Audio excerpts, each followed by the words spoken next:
Bonsoir à toutes et à tous, ravi de vous retrouver pour cette nouvelle édition de Au Quotidien. Nous sommes le vendredi 7 novembre, l'essentiel de l'information en Sarthe pendant 15 minutes. Donner une voix à l'identité d'une marque, c'est le défi que relève Valérie Fatpi avec Maître de son empreinte. À travers des capsules sonores sur mesure, elle aide les entreprises à transmettre leurs valeurs et à laisser une empreinte durable, sonore. On la reçoit dans notre journal pour en parler.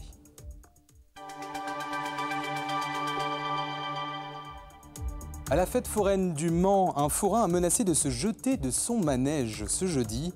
À 2 doigts de la fermeture, la foire reste finalement ouverte ces prochains jours. Retour sur une journée pleine de rebondissements. Et puis à l'occasion des Hair Artist Awards ce dimanche, les barbeurs sont aussi de la compétition. Un métier en plein essor en Sarthe, vous le découvrirez dans quelques instants. Au Mans, un conducteur d'autocar en activité est testé positif à la cocaïne. Mardi dernier, la police nationale a procédé à une opération de contrôle routier préventif dans le quartier de l'Université du Mans. Lors de l'arrivée d'un véhicule de l'entreprise Blablacar, les agents ont procédé au contrôle de son conducteur et il s'avère positif à la cocaïne d'après le dépistage salivaire toxicologique effectué.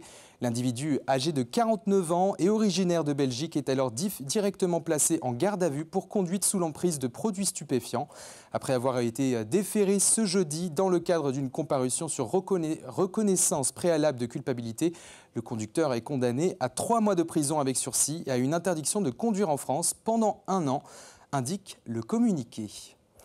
Au Mans, la fête foraine a bien failli tourner à la catastrophe. Un forain en colère après une interdiction d'installation a menacé de se jeter de son manège. La mairie a décidé de fermer la fête avant finalement de finir par réautoriser l'ouverture. On voit ça avec Anthony Piton. Jeudi après-midi, la fête foraine du Mans a frôlé le drame. Un forain perché à 15 mètres de haut menace de se jeter de son manège en plein montage. Une protestation désespérée contre une décision municipale. Son attraction, trop haute, trop proche de l'aérodrome, ne respecte pas le schéma d'implantation. Donc il vociférait pas mal en haut de son manège. C'est des clients nous qui nous ont d'abord prévenus.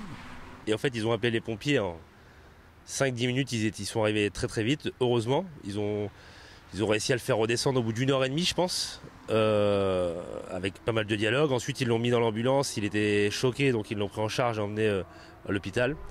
La mairie du Mans réagit immédiatement. Fermeture totale du site pour raison de sécurité.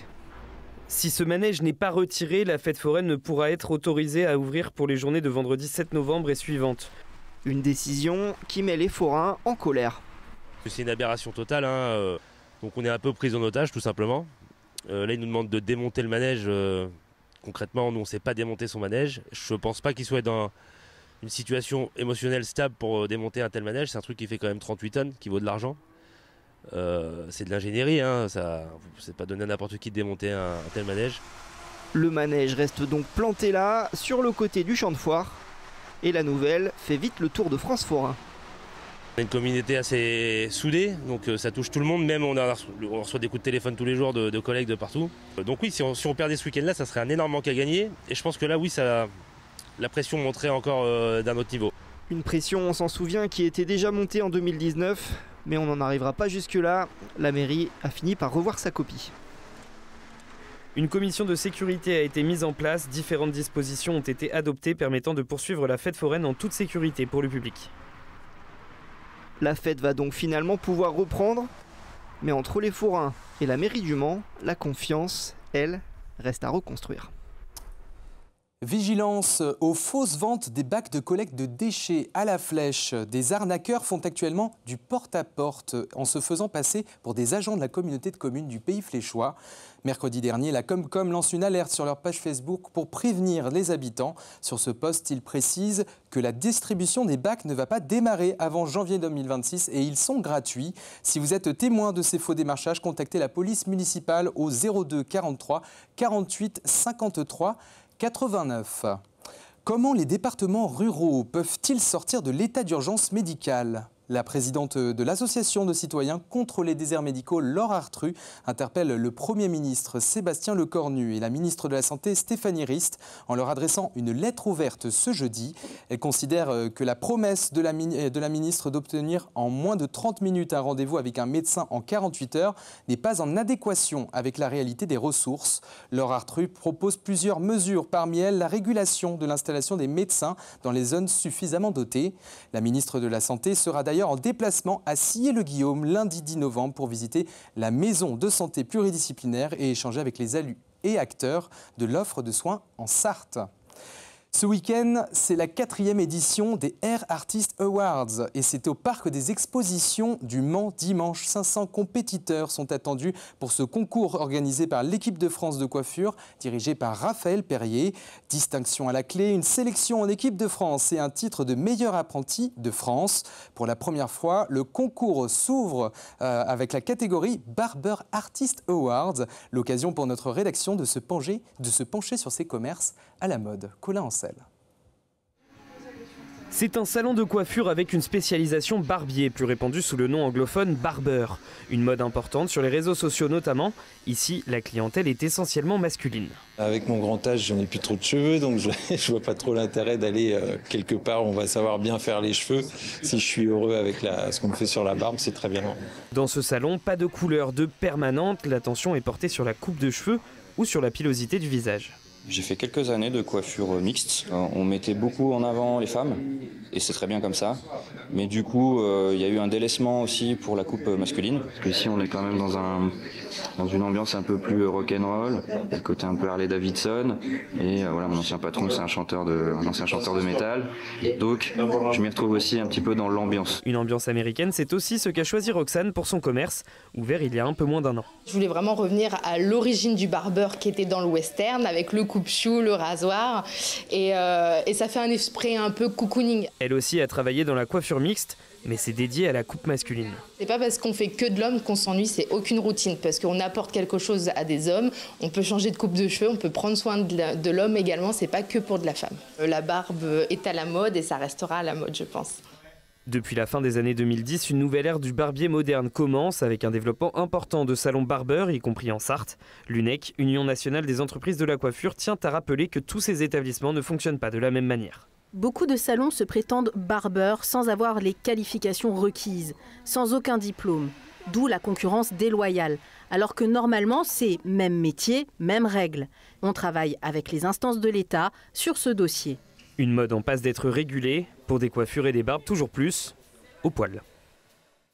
Et toujours les fameux jeux de mots de Colin Ancel. Face à la prolifération des sangliers à Mulsanne, une battue administrative est organisée ce samedi. La commune est classée point d'alerte sanglier par la préfecture jusqu'au 30 juin 2026. Concrètement, des battues doivent être obligatoirement menées suite aux dégâts et accidents occasionnés à Mulsanne. Elle se déroulera ce samedi de 8h30 à 12h dans la zone du Cormier et la départementale 140. La mairie précise que la circulation piétonne, cycliste et véhicule est interdite. L'accès au commerce ne sera néanmoins pas impacté. Dans un monde saturé d'images, certains choisissent le son pour raconter autrement. Valérie Fatpi, fondatrice de Maître de son empreinte, propose un concept de capsule sonore où la parole peut laisser justement une empreinte. Nous la recevons ce soir pour en parler. Valérie Fatpi, bonsoir. Bonsoir Alexandre. Excusez-moi d'avoir écorché votre nom. C'est pas grave, ça arrive tout le temps et au téléphone ça ne passe jamais. Eh bien, alors on va commencer tout de suite avec ce concept qui est lancé depuis cette année. En quelques mots, c'est quoi ces capsules sonores ? Eh bien, il s'agit en fait d'offrir aux entreprises une possibilité de se singulariser par la création d'une empreinte. Une empreinte qui peut être sonore, enfin sonore en tout cas, c'est ce qui s'est passé jusqu'à présent. Alors vous l'avez déjà mise en pratique avec une imprimerie qui fête ses 50 ans. Ça se présente ainsi. Donc là, j'ai effectivement les supports qui sont là. Concrètement, il y a un QR code qui est présent, accompagné d'une valeur inscrite. Ici, 50 ans d'audace, qu'on voit juste ici à la caméra. On va faire une image. Je peux scanner avec mon portable et ça m'amène ensuite vers un podcast qui est présent. Que chaque empreinte que vous proposez est personnalisée aujourd'hui. Donc cette empreinte, on va recevoir un podcast où nous écoutons un entrepreneur parler de son entreprise.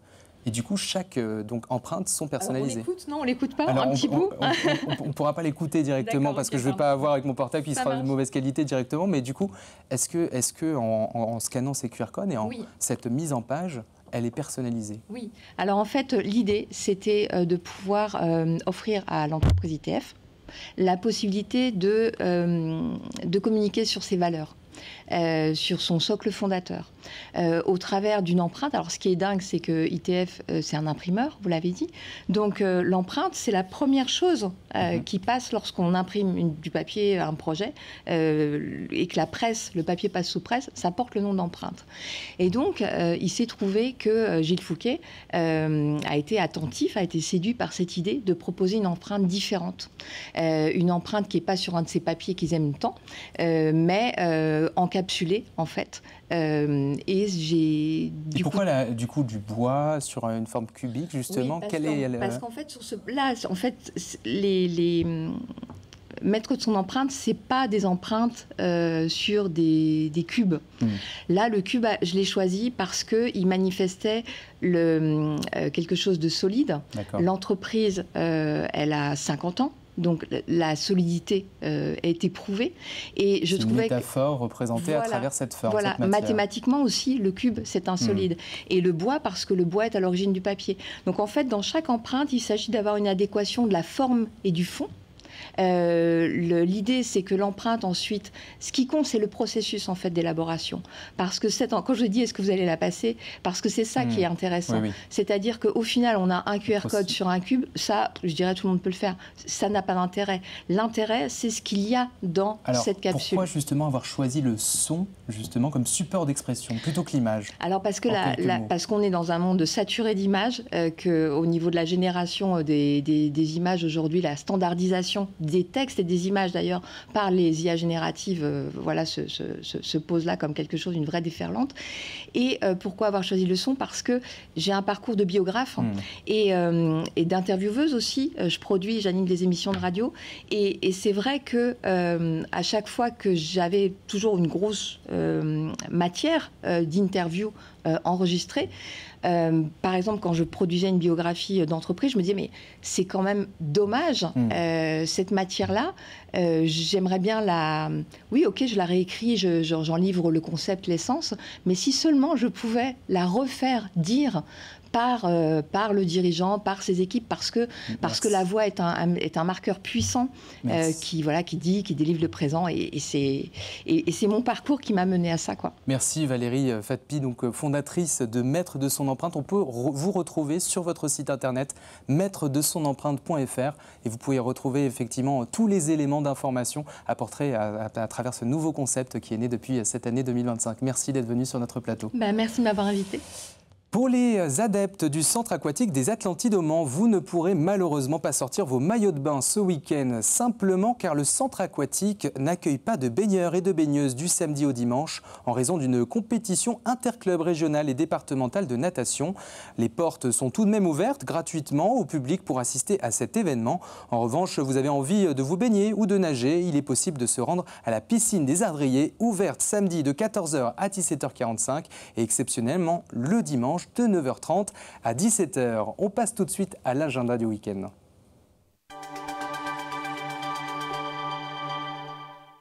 Allez, on vous propose quelques idées sorties, à commencer par la 2e édition de la Marche du Handicap ce samedi au Mans.